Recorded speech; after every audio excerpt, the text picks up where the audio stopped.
देश की आजादी के खिलाफ और भारत के विभाजन के लिए जिम्मेदार व्यक्ति के नाम पर विश्वविद्यालय बनाने वाले व्यक्ति को समाजवादी पार्टी आज पैरोकार बनती है कि हम आएंगे तो उसको गृह मंत्री बनाएंगे। योगी आदित्यनाथ जी, मैं आपकी बातों को बहुत ज्यादा सीरियसली नहीं लेता, इसलिए मैं आपकी बातों का जवाब भी नहीं देना चाहता, लेकिन आज मैं आपके इस बयान के ऊपर रिएक्ट करने पे मजबूर हो गया, इसलिए कि आप एक ऐसे देशभक्त, एक राष्ट्रीय आंदोलन के एक ऐसे व्यक्ति पर लांछन लगा रहे हैं, इल्जाम लगा रहे हैं कि जिसने अपने पूरा जीवन जो है इस देश के लिए कुर्बान कर दिया और मरा भी ऐसी मौत के जो लोगों ने याद रखी है हमेशा। यानी मौलाना मोहम्मद अली जौहर जो इंग्लैंड से पढ़ के आए, ऑक्सफोर्ड से, आप लोग सोच नहीं सकते हैं बन भग के कहां से पढ़कर आ रहे हैं, कितना पढ़ के आ रहे हैं। उनकी अंग्रेजी ऐसी थी कि अंग्रेज हैरान होते थे कि ऐसी उम्दा अंग्रेजी कैसे कोई लिख सकता है, हिंदुस्तानी कैसे कर सकता है। वो चाहते तो जिंदगी भर पैसा कमाते, ऐश करते,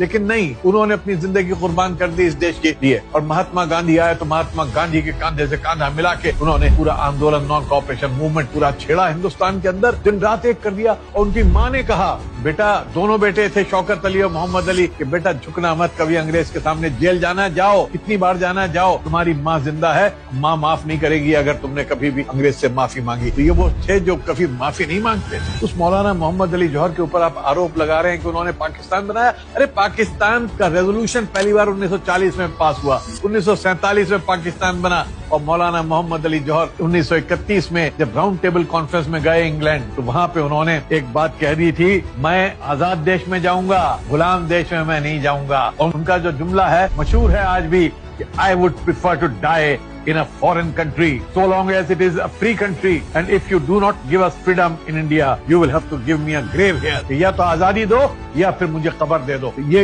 मौलाना मोहम्मद अली जौहर थे और उनकी वहां पर मौत हो गई और उनको दफनाया गया लाके जेरूसलम में, पैलेस्टाइन में। तो मौलाना मोहम्मद अली जौहर कोई मामूली आदमी नहीं थे। और एक बात और सुन लीजिए योगी जी, तो 1978 में किसकी गवर्नमेंट थी हिंदुस्तान में? मुरारजी भाई की। कौन था उस गवर्नमेंट में फॉरेन मिनिस्टर? अटल बिहारी वाजपेयी। कौन थे? श्री अडवाणी इंफॉर्मेशन मिनिस्टर थे। और उस वक्त उन्होंने मौलाना मोहम्मद अली जौहर के लिए कमोडेटिव स्टैंप जारी किया 1978 में, उनको सम्मान देने के लिए। क्यों दिया? अगर वो पाकिस्तान बनाने वाले थे तो क्यों ने सम्मानित किया? अरे कुछ लोग इन चीजों से ऊपर होते हैं। हाँ, पाकिस्तान में भी उनकी इज्जत है, इंग्लैंड में भी उनकी इज्जत है, पैलेस्टाइन में इतनी इज्जत है, अरब देशों में इतनी इज्जत है, हजारों हजारों की भीड़ जमा हुई, लाखों की। कभी इतना किसी भारतीय को सम्मान नहीं मिला था। जब उनकी डेड बॉडी आई है तो उसको, उनके जनाजे को अंधा देने के लिए बड़े बड़े लीडर पूरे अरब देशों के, इजिप्ट के और सऊदिया के और कुवैत के और इराक के और सीरिया के, वो आ गए। तो ऐसे इसके बारे में ऐसा आरोप लगाना बहुत तकलीफ होती है, इसलिए मैं आज बहुत दर्द